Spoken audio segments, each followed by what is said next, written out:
नमस्कार साथियों। हम विद्यापति की व्याख्या कर रहे थे। पहले भाग में हमने एक व्याख्या देखी। अब दूसरे भाग में हम देख रहे हैं कि उस क्रम में पहले भाग के क्रम में ऐसा था कि कृष्ण जो है वो मधुर बंसुरी से जो है वो बांसुरी बजाकर राधा को बुला रहे थे। अब इसमें हम देखते हैं कि राधा जो है वो कृष्ण से निवेदन कर रही है कि तुम बांसुरी बजाकर जो है उपवन में मुझे मत बुलाया करो। और यह क्यों कह रही है वो हम इस पद के अंदर देखेंगे। क्या है पद कि सुन रसिया अब न बजाओ विपिन बसिया, बार बार चरणारविंद गही सदा रहब बनी दसिया। की छल हो की होएब के जाने, वृथा होएत कुल हसिया। अनुभव ऐसन मदन भुजंगम, हृदय मोर गेल दसिया।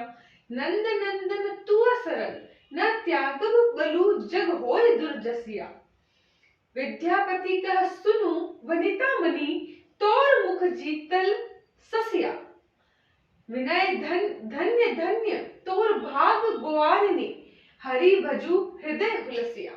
अर्थात सुन रसिया मतलब राधा कहती है सुनो रसिया अर्थात कृष्ण, अब न बजाओ, अब मत बजाओ। विपिन मतलब है जंगल, वन में अब क्या है, मत बजाओ। क्या मत बजाओ? बसिया अर्थात तुम जो मुझे बुलाने के लिए संकेत रूप में मुरली की जो मधुर ध्वनि उपवन में बजा रहे हो, उस ध्वनि को और मत बजाओ। क्यों मत बजाओ?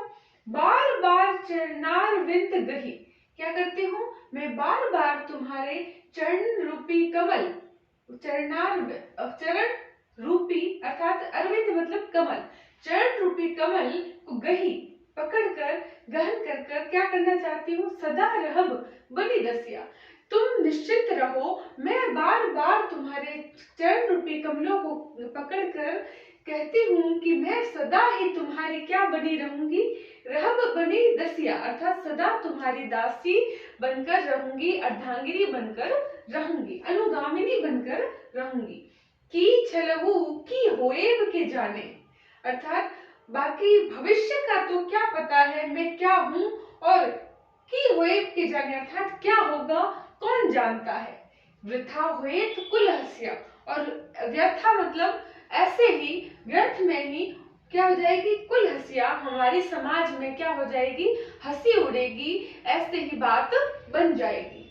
अनुभव ऐसन मदन भुजंगम अर्थात अपने जो मैंने ऐसा अनुभव किया है श्री कृष्ण, मैंने तुम्हारे प्रति क्या अनुभव किया है कि मदन भुजंगम, मदन ही क्या होता है कि कामदेव कौन होता है? प्रेम का देवता होता है कामदेव। तो कामदेव रूपी जो भुजंगम है, भुजंगम अर्थात भुजंगम का अर्थ है सांप। तो कामदेव रूपी सर्प ने मेरे हृदय मोर मतलब मेरा हृदय गेल दसिया, कि इस कामदेव रूपी अर्थात प्रेम रूपी जो सर्प है, उस सर्प ने मेरे हृदय को डस लिया है। तुम्हारे प्रेम ने मुझे जो है प्रेममय कर दिया है। तो मैं आपके हमेशा ही सदा ही अनुगामिनी बनकर रहूंगी। तुम अपनी बार बार मधुर बंसी की वाणी से इस कुल में अपनी हंसी न बने, इसलिए तुम उस माध्यम से मुझे पुकारा मत करो।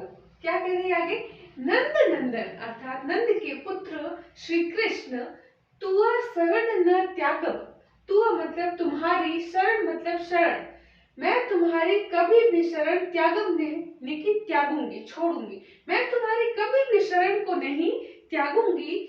बलु जग होए दुर्जसिया, चाहे दुर्जसिया मतलब चाहे कितना ही अपयश हो जाए, कितने ही लोगों के द्वारा मुझे कुछ सुनना पड़े, लेकिन मैं तुम्हारे शरण को कभी भी नहीं त्यागूंगी। मैं तो तुम्हारे चरणों को हमेशा ही क्या पकड़कर तुम्हारी अनुगामिनी बनकर रहूंगी।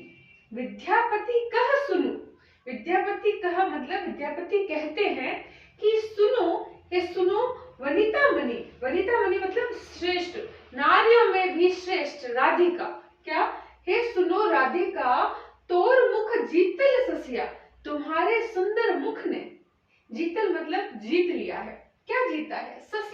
ससिया मतलब ससी मतलब चंद्रमा, कि चंद्रमा की उन 16 कलाओं की सुंदरता के समान तुम्हारे मुख ने सबको जीत लिया है। धन्य धन्य तोर भाग गोवारिनी, हे ग्वारिणी राधिका, तुम्हारा जो भाग्य है, तुम तो धन्य हो, तुम्हारा भाग्य धन्य है। क्या? हरि भजू हृदय हुलसिया, कि तुम्हारे हरि के भजने से तुम्हारा जो हृदय है वो हुल्लसित उल्लसित हो जाता है, उत्साहित हो जाता है। तो तुम तो इस मामले में इस तरीके से बहुत ही ज्यादा धन्य हो हे राधिका। तुम जो है वो कृष्ण के हृदय में बसती हो और कृष्ण जो है वो तुम्हारे हृदय में बसते हैं। तो इस प्रकार इसमें जो कृष्ण राधिका को प्रेम रूपी संदेश के माध्यम से मधुर वाणी, किसकी वाणी? मुरली की मधुर वाणी से बुलाना चाहते हैं, वहां पर राधिका उनको जग में अब यश या फिर हंसी न उड़ जाए इसलिए उनको मधुर बंसी बजाने से रोकती है। तो यह भी एक मर्यादित जो लौकिक प्रेम की जो अभिव्यक्ति है वो अभिव्यक्ति विद्यापति ने इसमें प्रस्तुत करने का प्रयास किया है। ये थी इसकी व्याख्या। संदर्भ और प्रसंग मैंने जो बताया उसमें संदर्भ वही आएगा, प्रसंग में जो उसके अंदर तो श्री कृष्ण जो है वो प्रेमानुभूति को प्रस्तुत करते हुए मधुर बंसी की वाणी से राधा को बुलाते हैं। तो इसमें राधिका अपयश से बचने के लिए कृष्ण को मुरली बजाने से रोकती हुई यह कथन कहती है। अंत में जो काव्यगत विशेषता आएगी, काव्यगत विशेषता में इसके अंदर यह ऐड हो जाएगा कि एक तो चरणान्वित अरविंद ना, चरणान अरविंद और मदन भुजंगम वनिता मणि इत्यादि में क्या है? रूपक अलंकार का प्रयोग किया गया है। रूपक अलंकार के साथ में ही हम देखते हैं प्रत्येक के पीछे जो तुकबंदी है वो तुकबंदी इनकी गेयता को प्रस्तुत करती है। तो यह गेय प्रधान, क्योंकि पदावली एक पूर्ण रूप पूरा काव्य क्या है? गीति काव्य है, अर्थात इसमें गेय प्रधान पद जो है वो लिखे गए हैं या फिर इसमें गीति तत्व की प्रधानता हमें दिखाई देती है। तो इसके बाद में हम अगला जो वीडियो लेके आएंगे उसमें हम इसके राधा के वंदन को देखेंगे, न इन दो में हमने यह देख लिया है।